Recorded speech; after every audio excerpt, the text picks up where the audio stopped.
મિત્રો, આ ઈગલને તમે અમેરિકન સિમ્બલ્સમાં કે પછી હોલિવૂડની ફિલ્મોમાં જોયું હશે. રાષ્ટ્રપ્રમુખ જો બાઇડને જતા જતા અમેરિકન્સને એક ભેટ આપી છે અને આ બાલ્ડ ઈગલને અમેરિકાનું રાષ્ટ્રીય પક્ષી ઘોષિત કરી દીધું છે. જો કે મોટા ભાગના અમેરિકન્સને આ વિશે ખબર જ નહોતી. એમને તો લાગતું હતું કે બાલ્ડ ઈગલ ઓલરેડી અમેરિકાનું રાષ્ટ્રીય પક્ષી છે, પરંતુ આ કાયદાકીય હસ્તાક્ષર કર્યા પછી હવેથી એ અમેરિકાનું રાષ્ટ્રીય પક્ષી બન્યું છે. અમેરિકાની સ્થાપના તો 1776માં થયેલી અને ત્યાર પછીથી 248 વર્ષથી અલગ અલગ ચિહ્નોમાં આ બાલ્ડ ઈગલનો ઉપયોગ થતો આવ્યો છે.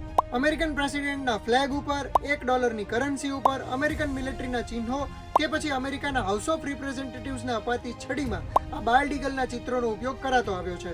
અને એટલા માટે જ અમેરિકન્સ માનતા હતા કે આપણું રાષ્ટ્રીય પક્ષી જ છે, પરંતુ એની સત્તાવાર જાહેરાત આ સિગ્નેચર પછી થઈ. તો પછી આટલા બધા વર્ષથી બાલ્ડ ઈગલ શા માટે આ સન્માનથી વંચિત હતું એ પ્રશ્ન થવો સ્વાભાવિક છે. હવે એના ઘણા બધા કારણો છે, પરંતુ અમેરિકાની સ્થાપનામાં મહત્વની ભૂમિકા ભજવનાર ફાઉન્ડિંગ ફાધર્સમાં John Adams, Samuel Adams, Benjamin Franklin, Alexander Hamilton, Thomas Jefferson, James Madison, George Washington, John Jay, George Mason અને પેટ્રિક હેનરી જેવા મહાનુભાવોનો સમાવેશ થાય છે.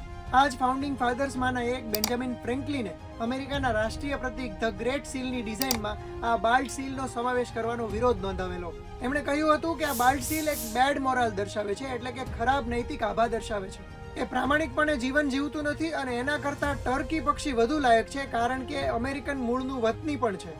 બેન્જામિન ફ્રેન્કલિનના વિરોધ છતાં 1782માં ધ ગ્રેટ સીલની ડિઝાઇનમાં બાલ્ડ ઈગલનો સમાવેશ કરાયો હતો.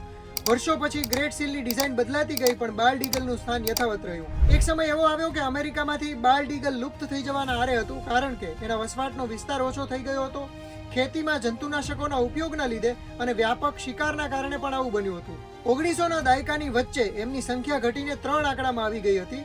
લુપ્ત થવાને આરે પહોંચેલા આ પક્ષીને બચાવવા માટે બાલ્ડ ઈગલ પ્રોટેક્શન એક્ટની ઘોષણા કરવામાં આવી, જેને લીધે એની વસ્તીમાં વધારો થયો.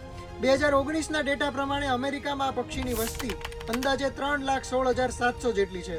બાલ્ડ ઈગલ પક્ષી આપણને જોઈને ખૂંખાર લાગે છે અને ક્યાંક ને ક્યાંક અમેરિકાની ઇમેજને પણ એ એવી જ રીતે રજૂ કરે છે, પરંતુ ખરેખર આ પક્ષી પોતે ખૂબ સંવેદનશીલ છે, કારણ કે ક્લાઇમેટમાં થતા ફેરફારોની એના ઉપર ખૂબ અસર પડી રહી છે અને એના કારણે એની પ્રજનન ક્ષમતા અને એની વસ્તીમાં પણ ઘટાડો થઈ રહ્યો છે.